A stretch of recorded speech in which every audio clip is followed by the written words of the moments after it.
Hey there YouTube, C0balt Blue again, making another C0balt Conn3cts video, basically a sequel to that video I made talking about this custom, and as you can tell, it's finished. If the camera can focus, there we go. Now, it's clearly not perfect, I will say that, but it services the purpose. It's gonna be on my shelf most of the time, like this, or in a different pose. But I am satisfied with the way the webs came out. Let me see if I can find what I used. To make this figure, I used classic Sharpie, of course, but I discovered this Sharpie oil marker. I decided to pick it up, give it a shot, and I came out with successful results. Now let's put them in a standing position. Now the webs took me about 3 days to finish, and I didn't even have to do the entire figure. I just did one half. I was nervous about doing this because, like I said, you can tell it's not perfect. Obviously, there's still some blue showing through. There's still a little bit of reds here and there, but if you just pose it right and put them up on a shelf somewhere else, you wouldn't be able to tell. You can just say it's a traditional symbiotic transformation figure. So if this was an actual figure, I'd pick them up, leave them in the box, get another one to take out of the box, but with this, I am giving this aesthetically an A-, maybe a B+, because whatever I work on, it's really hard to actually critique my own creations because I'm super over analytical. I'm super hard on the shit that I make, but I suck it up and I put it all on YouTube for you guys to watch. So let me know what you guys think about this custom. I am very happy with it. Another thing I did to rectify some of the articulation problems on this No Way Home figure is the neck. I also did the same neck fix, and it works. It looks great. Next, I have another custom that I never actually thought about showing YouTube until I finished this guy. And what that is,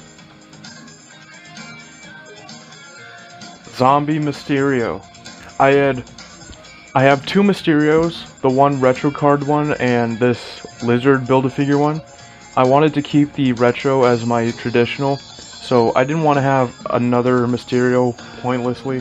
You could just use it as like an illusion Mysterio or a drone, but I decided to take creative liberties and make this badass zombie Mysterio figure. I had started customizing this and I thought I was finished with it, give or take exactly 2 years ago, but just recently I started carving out hunks of his body, like on his leg. I added a Q-tip to simulate bone. I had sliced off some of his torso area and colored it with the oil marker. There we go again. This thing fucking rocks. Then you see a whole bunch of slashes all over his body. I completely fucking obliterated his cape, cloak, whatever you want to call it. And for the brain, this is actually a mouthpiece from a mouthguard from high school football from a few years ago. I just had random mouthpiece and I started shaping it until I noticed, like, it looks like a brain. I'll form it into a brain. And then I just took a random figure and plopped it on there. I'm like, holy shit, I can make a custom brain figure with this. And lo and behold, I started carving out the dome, carved out the back, started slicing up the cape, and it just stood as a completely normal Mysterio figure until a few days ago I decided to give him the damage and the slashes all over his body. You can tell I cut off one of his fingers over here. I cut off his pinky on this hand. So if Hasbro, if you ever watch this video, please give us a zombie Mysterio figure. I even have the zombie Mysterio Funko Pop. Next up, we have the Across the Spider-Verse Blu-ray. Walmart steelbook specifically. Now this was about 30 bucks. I got 2 of them. This one is mine. This one belongs to one of my friends. He's going to be visiting soon. But to look at the packaging before I took off my plastic wrap, you see it has the Walmart sticker, 90 minutes of extras, Easter eggs, and deleted scenes. You get the Blu-ray, DVD, digital up there, and you have an actual cover of the back that gives you all the traditional information of an actual disc or a disc case. But when you get down to taking off the plastic, you are just left with the standard steelbook. The side, here's the back, and on the inside we have the Blu-ray disc, the DVD disc, and we have Metro Boomin presents the soundtrack from the film. I just came to my senses. Oh, fucking hell. Yeah. Spider-Man 2 PS5. I had saved for my PS5, but my work hours got cut, so I had to sacrifice money for bills. So, unfortunately, like I promised, I am unfortunately not going to be able to play this game on opening day to stream it for you guys. I'm going to have to save up for it again, or just hope that someone is kind enough to gift me a PS5 for Christmas.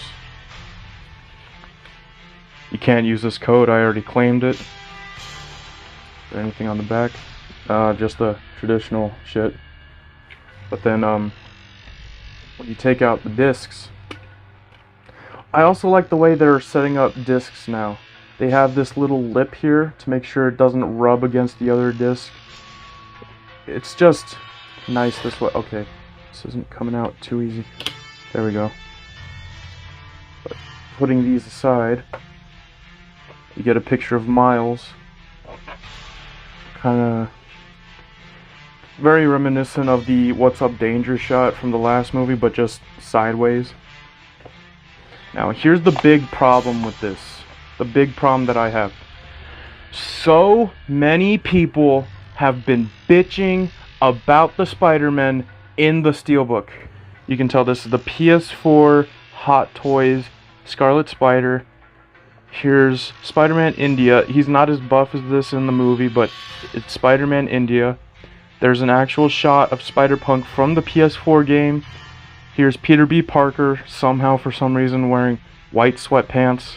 Here's Spider-Man Unlimited, which appears to actually be a shot from the show. I could be wrong, but it's clearly Spider-Man Unlimited. You get pregnant Spider-Woman, I think it was Jessica Drew. Then you get an actual shot of PS4 Peter Parker from the cover of the game.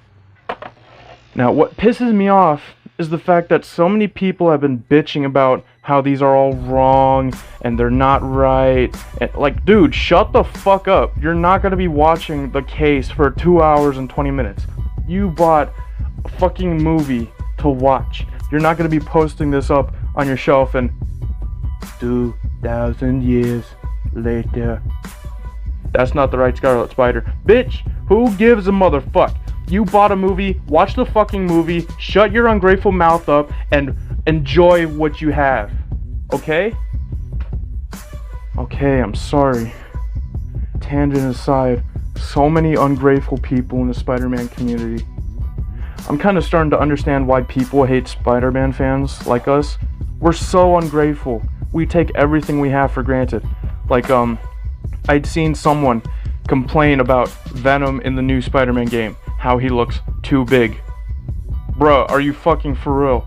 We had Venom in Spider-Man 3 and people bitched about him being too small. We get a good sized Venom in this new Spider-Man game and now people are bitching that he's too fucking big. Like, what the fuck is wrong with us?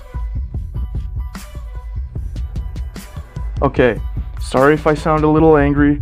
I'm just so upset that there's so many ungrateful bastards in this community who just take everything for granted. Be happy for what you have, okay? Let this be a lesson. Be grateful. Long ass rage fueled tangent aside. Our final topic of discussion is my hoodie for my Halloween costume that I'm making this year. It's got my logo. I used the oil paint marker for the outline. Then I finally went in to color it with white nail polish. It's clearly not going to be a perfect costume. Every Spider-Man starts out with their shitty homemade costume, like the human spider, the vigilante suit, the homemade suit. Every Spider-Man starts off with a crappy homemade suit, so I figured I might as well give my shot and bring myself to life this Halloween. Anyway, that's everything in this video I wanted to discuss. Got something off my chest that I wanted to. Brought you guys some entertainment. I hope you guys enjoy this video. I got other shit to do, so take care.